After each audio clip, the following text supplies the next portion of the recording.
Моє вітання, я Светлана, и вы знов в моем саду. Сегодня последний день ноября, очень холодно, то дождь, то снег, то ветер. Ну а мы будем смотреть мои хвойные. Видео снимала заранее, поэтому будет солнечно и красиво. Стою тут совершенно неспроста. Расскажу вам про свои шаровидные туи, то, что обещала.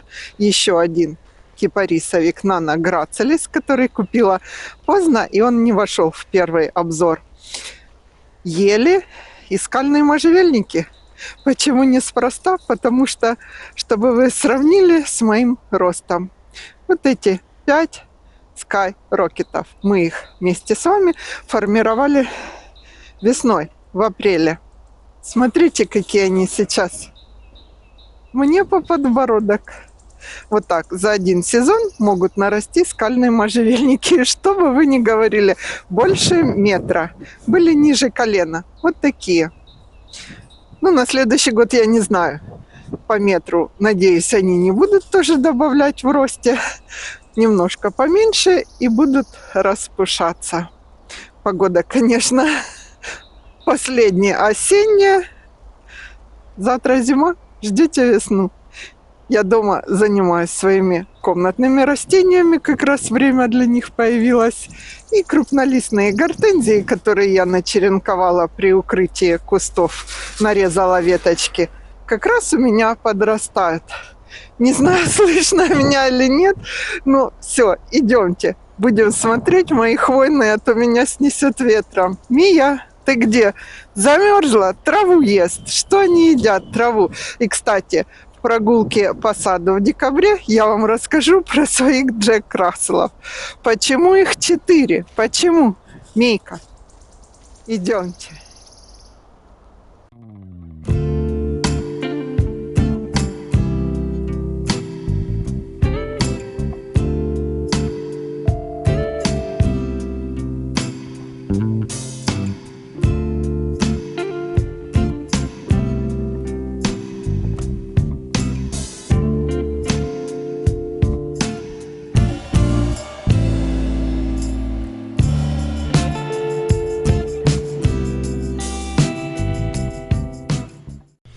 Начнем с кипарисовика Nano Gracilis. А то опять его потеряем, я вам не покажу этого красавчика.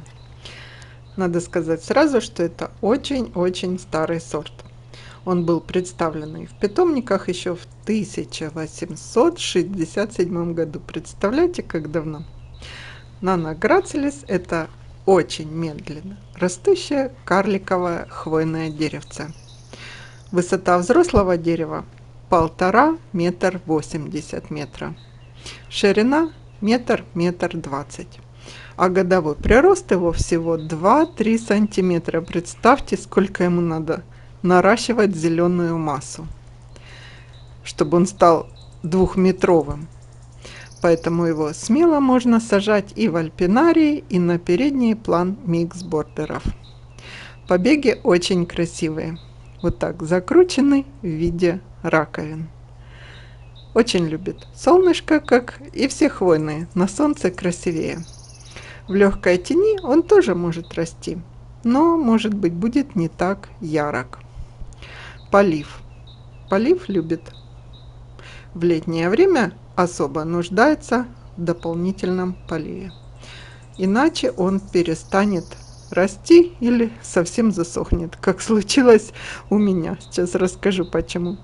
И климатическая зона, зона морозоустойчивости 6А. То есть, если у вас холоднее климат, надо его на зиму закрывать агроволокном. Как я в этом году один кипарисовик молодой закрыла. Посмотрим весной, что с ним.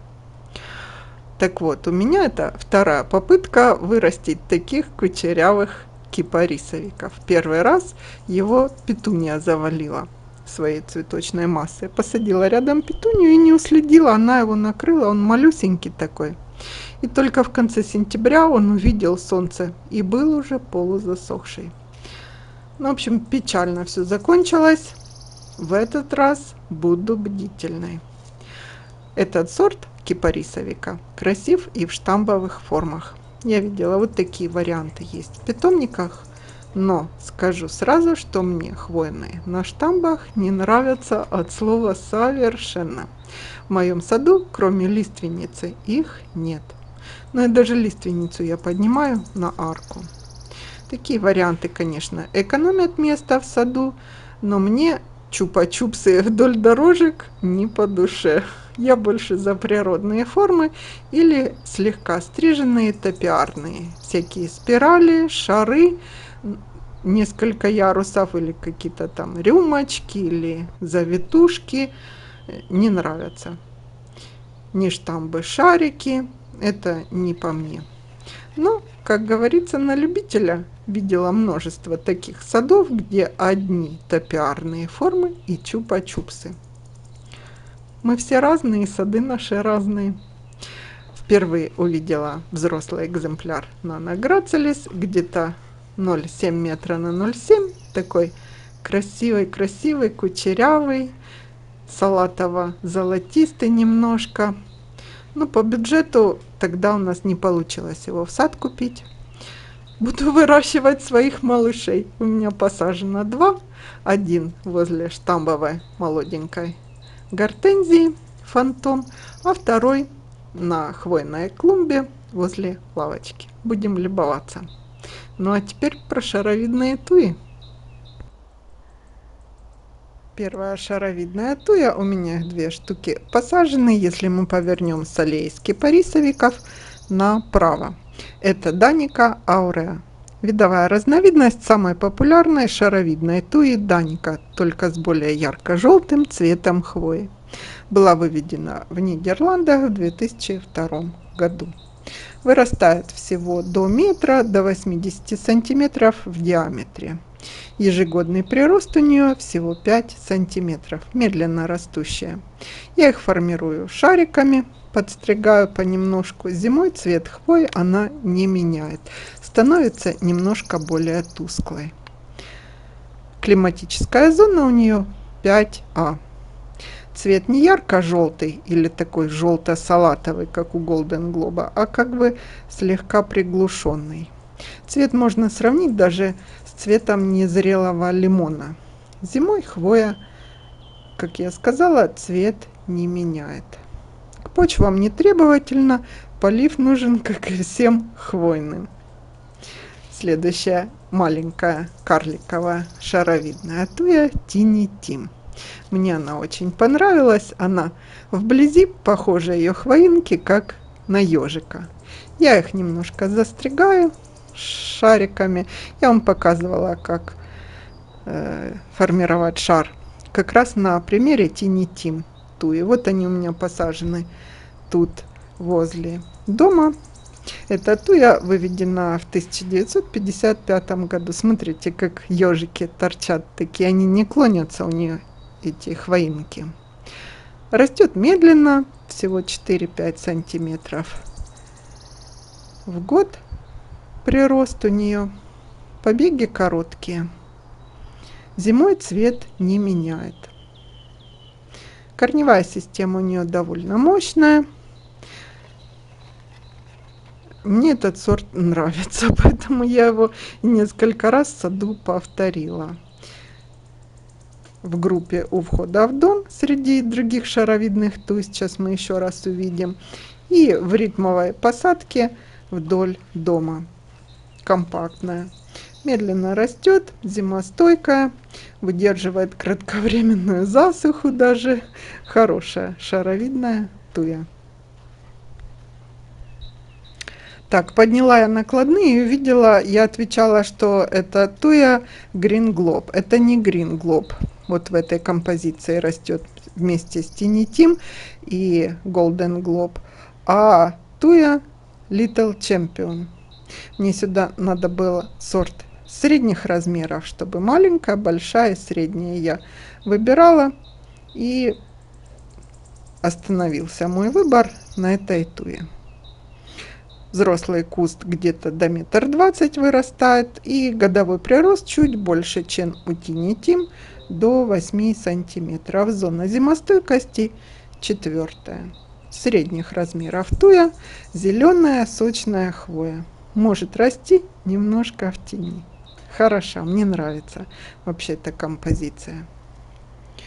На круглой вот этой клумбе возле дома у меня растут 4 даники и 4 даники ауреа. Посажены совсем маленькими, я сейчас нашла там архивные видео, мы посмотрим, какие они были. Как я сказала, даника самая популярная в мире шаровидная туя. И была выращена из семян в 1948 году селекционером из Дании. У нее плотная, правильная форма, и хвоинки расположены рядами ровненькими. Вечно зеленый карликовый кустарник с округлой кроной. Побеги светло-зеленые. Взрослая она может достигать до метра, 80 сантиметров, метр. Даника ауреа меньше немножко. Вот видео архивное, как я горшочки расставляла. Еще у меня ни клумбы, на участке ничего не было, но задумка уже была. А вот вид из окошка. Кстати, можете посмотреть, каков был наш участок в октябре 2020 года. Ничего не было. Я их застригаю, эти шаровидные туи. Хорошо зимуют, земля замульчирована хвоей. Климатическая зона 5А. Ежегодные приросты небольшие. Пихта бальзамическая нано. Это карликовый сорт подушковидной пихты. Округлый кустарник. Хвоинки мягкие, как у всех пихт. Видите, иголочек на краях острых нету, как закругленный. И вообще хвоя у всех пихт мягкая. И, кстати, спрашивали, какие хвойные ароматные. Так вот, пихты все ароматные. Ветви у этого сорта расположены густо, плотно и растут горизонтально. Нарастают очень медленно. У меня посажена в 2021 году, ну, как-то заметно не сильно, хотя я уверена, что она, конечно, наросла. Низкий конус, как бы, получается.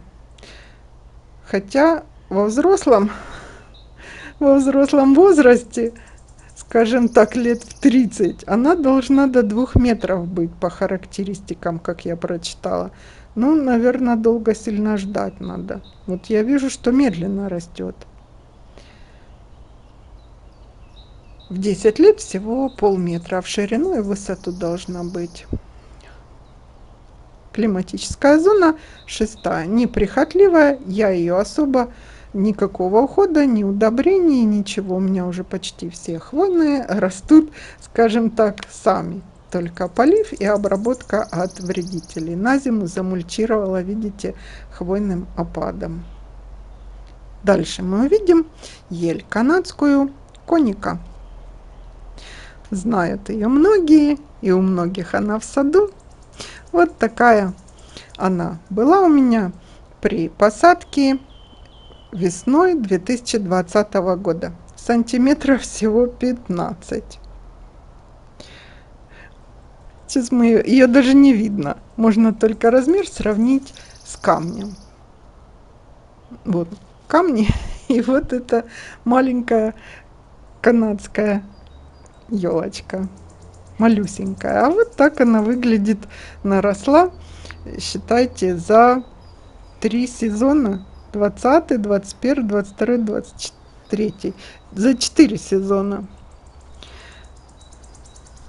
Хотя по характеристикам годовой прирост у нее 6-10 сантиметров, а в ширину 5.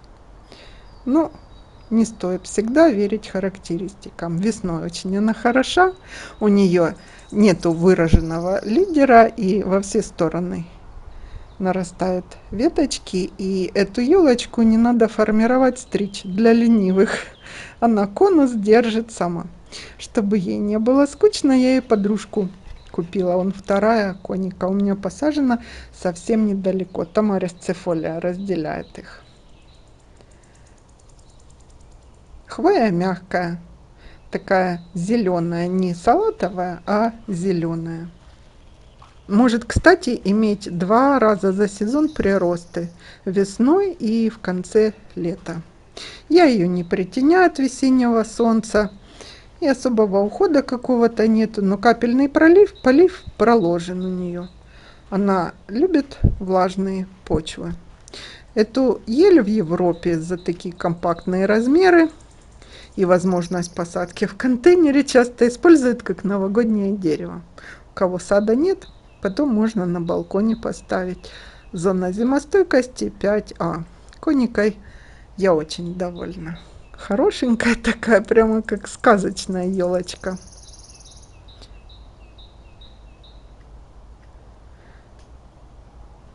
Ну и дальше мы, если на канадские ели, пошли. Канадская ель Ялака Голд. Новинка в моем саду.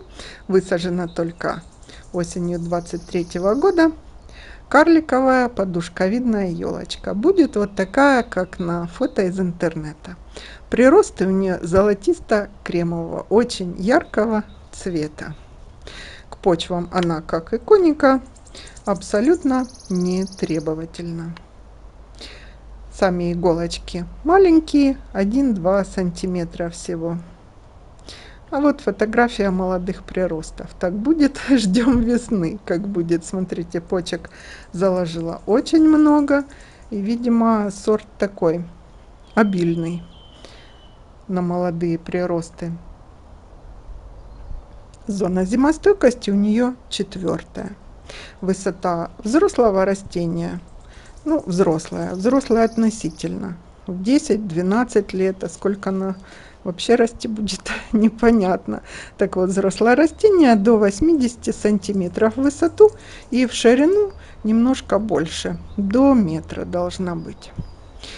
Этот сорт канадской ели карликовой подходит для выращивания в кашпо. Можно вот так в горшки, в кашпо ее посадить, поставить на крылечке, будет очень красиво.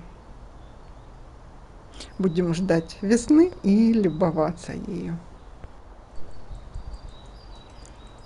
Следующее мое хвойное растение – ель колючая Glauca globosa. Посажена на клумбе у дома возле лиственницы Стив Випер на газоне. Как я говорила, на газоне ничего не сажайте, очень неудобно стричь. Буду ей делать приствольный круг.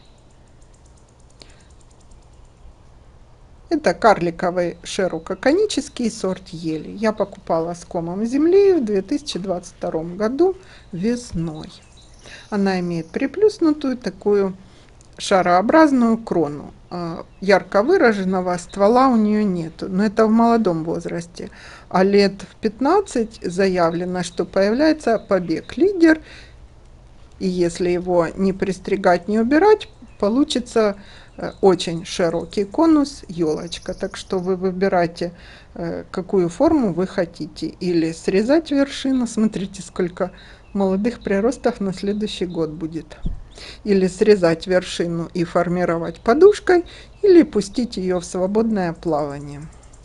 Вот это ярко-голубые приросты весенние. Мягкие, красивые. Весной вообще все хвойные красивые. Климатическая зона у нее 4. Она устойчива к морозам и красиво в штамбовых формах. Еще одна моя голубая красавица. Это елочка Хупси. Я вам ее показывала уже не раз. Это привитая форма ели колючей. Самый популярный сорт из известных голубых елей в Европе. Ежегодный прирост у нее составляет 15-20 сантиметров. Но это так заявлено. А у меня вот в этом году полметра центральный проводник вырос. Вот я показываю как раз. Все очень условно. Зависит от ухода и от места, где посажено. Моя Хупси покупалась с комом земли в 2021 году, осенью. В этом году прирост составил, как я сказала, полметра. Это вершина, веточки не полметра, вот видно, где-то сантиметров по 20 понарастали. Очень красивые у нее шишки розовые. На голубой елке розовые шишки. Только даже из-за этого ее стоит купить. Хвоя у нее очень-очень жесткая, 2-3 сантиметра, колючая и насыщенно голубого цвета. Молодые приросты более нежные голубые, старая хвоя такого чуть припыленного цвета становится. Ну, вот видно, новые приросты голубее, а ее хвоя немножко такая, не такая яркая, скажем. К особенностям этого сорта, вот о чем хотела обязательно сказать. В молодом возрасте у нее может искривляться ствол. В питомнике это не всегда говорят. После покупки 2-3 года ее надо фиксировать для выравнивания. У меня там иногда видно, в кадр попадает, палка стоит. Но, наверное, я ее на следующий год уже буду убирать. У меня уже ровный ствол. Много отзывов читала, что ель кривая, некрасивая вырастает. Это, видимо, мутация какая-то генетическая. У меня заложено, и искривление ствола происходит. Климатическая зона 4 очень устойчива к морозам. Много о ней не стоит и говорить, рекомендую. У меня, кстати, есть видео, какая ель красивее, хупси или акракона. Можно посмотреть. Ну и логично будет рассказать сразу про ель акракону. По характеристикам она медленно растущая и к 30 годам достигнет высоты 4 метра и 2-3 метра в диаметре. Но мне написали опять же в комментариях, что она может просто гигантской становиться, огромной. Посмотрим, конечно. У нее очень странная и необычная форма ствола. В разные стороны ветви слегка свисающие и такие, как на раскоряку в разные стороны. Несимметричные совершенно. Ель морозостойкая, предпочитает полутень. Вот видите, у нее как бы есть главный ствол, но куда-то он пошел в сторону. Я ее когда купила, она вообще, честно говоря, вообще такая была странная. Покупала я ее в контейнере 30 литров в марте 2021 года. Хвоя колючая, короткая и очень такие тонюсенькие веточки. Сейчас уже ствол нарос и в толщину, и новые ветки как-то толще, мне кажется. Ну, не сравнить, что она в контейнере росла и в земле сейчас. Молодые приросты так свисают немножко, как плакучую форму, как лапки такие. Очень эффектно смотрится весной. Ну, весной, как я сказала, все хвойные хороши. У нее особенность у этой ели, у нее шишки такого малиново-красного цвета, ярко-розовые. У меня первый раз шишки у нее были в этом году вот так несколько штучек, но это, видимо, пыльники, даже не шишки. Первый раз были шишки в год покупки, в 2021 году. На следующий год были шишки, потом я их решила снять, ждала новых, но новых так и не было. Жду эту весну, как будет.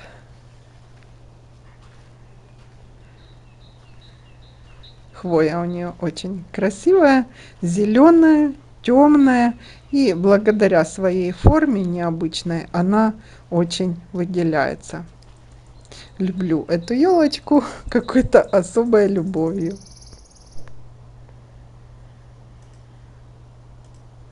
Ну и наконец-то начну рассказывать про свои скальные можжевельники. Первый у нас скальный можжевельник Sky Rocket. В переводе означает «голубая ракета». Побеги голубовато-зеленые или серебристо-зеленые. В отличие от сорта Blue Arrow, можжевельник Sky Rocket растет выше и шире. Я высадила 5 штук, которые отделяют стоянку, и вдоль забора на клумбах с рододендронами, чтобы тень давали. Вот можно сравнить, кстати, про приросты вам расскажу. Смотрите, какие они были. В апреле я вам рассказывала, и сейчас прирост за сезон составил 1,20 м. Хотя в характеристиках заявлено 20-40 сантиметров. И в ширину 5 сантиметров. Ну, в ширину я согласна, а в высоту намного больше, в 3 раза заявленных.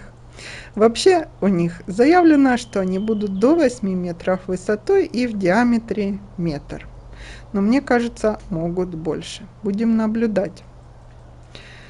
Мне такие огромные не нужны, буду их формировать. Видела, топиарные формы из него выстригают. Мне больше нравится природная форма. Буду формировать колонны вплотную друг к другу. Наросли за этот сезон, смотрите, распушились, а были вообще тростиночки-палочки. Очень выносливый и нетребовательный к влаге сорт хвойного растения, скального можжевельника. Может практически расти на любых почвах. К поливу спокойно относится. Можно поливать, можно не очень, только медленнее будет расти. Но у меня проложен капельный полив. Единственное, свет любят светолюбивый. В тени голубой оттенок потеряется, и она станет сизой. Климатическая зона 5. Смотрю на эти видео. Невероятно голубой цвет у хвои. И то ли это солнечная погода так повлияла, прямо сильно-сильно голубой. Хотя это точно Skyrocket. Хвоинки как цепочки. У него, кстати, хвоя мягче, чем у Blue Arrow. Но я вам вообще сниму отдельное видео, сделаю, как различать Blue Arrow и Skyrocket. Другая тема отдельная. Вот так наросла у него крона. Красавчики мои, все распушились, подросли. Голубой же, смотрите. Ну вот на сегодня и все про мои хвойные. В следующей части расскажу про свои туи, скальные можжевельники, колоновидные, средние, карликовые сорта можжевельников.